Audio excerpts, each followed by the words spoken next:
The story of the marathon. So I don't know what you learned growing up about the marathon. So folklore is about Phidippides ran the 26 miles, ran his heart out to Sparta to tell everyone that the war had finished, and then he died because this effort was so grueling that he just keeled over and died. And that's what I had heard too. But the real story is that he was one of these elite runners. Like, that was a job back then. Before you had cars with trains to take messages different places, runners, like real people, would just run hundreds of miles a day in order to deliver messages.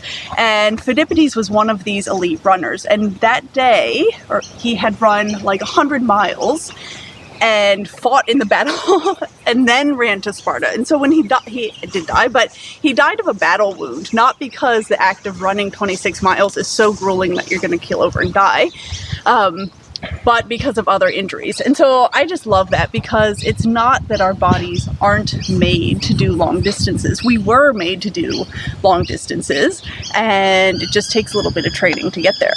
Why do we run? That's Anastasia. She's a lifelong runner and fellow American expat living here in Sydney, Australia. While she's passionate about her feet and shoes, she takes a hard stance that's different than most, and prefers more minimal shoes and even run sandals. More from her later. Feelings do and will always matter over everything. Look, a lot can be said about certain shoe technology. And while I know based on studies and my own experience that the latest shoes are fast, I refuse to put the feeling of a great pair of light, neutral, simple, and low heel drop shoes to the side. And it's one of the main things I rank a shoe on. If it feels bad and it goes fast, I'm not wearing them for that long. Shoelaces. This is something that a lot of runners forget about or don't know the importance of. Learning how to tie your shoes correctly is a legit skill. Getting the right shoelaces, not too tight, not too loose, and getting the right tightness in the right spot is key. Check out my video on runner's lock laces in the show notes or description below.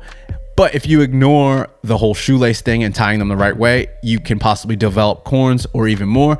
And Trent, my podiatrist, stopped this.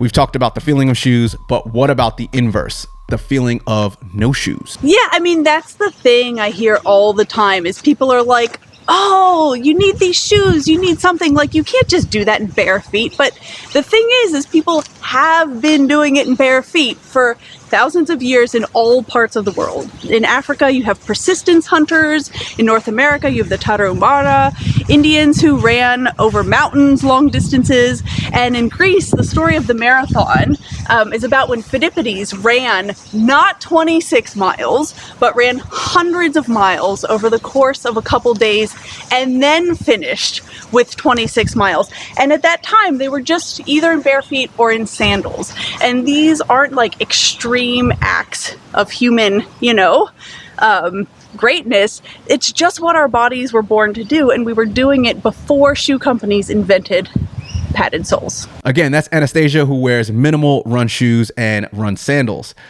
I'm not saying do this. It just takes time to get your foot used to minimal shoes. Instead, I'm just giving you options, because there's a lot of different ways to do a lot of different things and different types of shoes. Not just the ones that make you go really fast with all the types of technology inside of them. Why feet and shoe choice are so important as you age.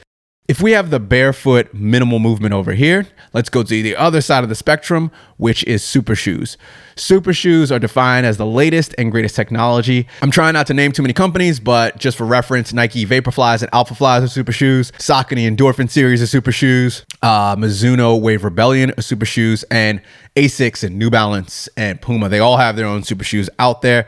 They usually come with a carbon plate or some type of plate that rockers forward and propels you forward. That's basically what a super shoe is, and they're really, really light. So they give you free speed.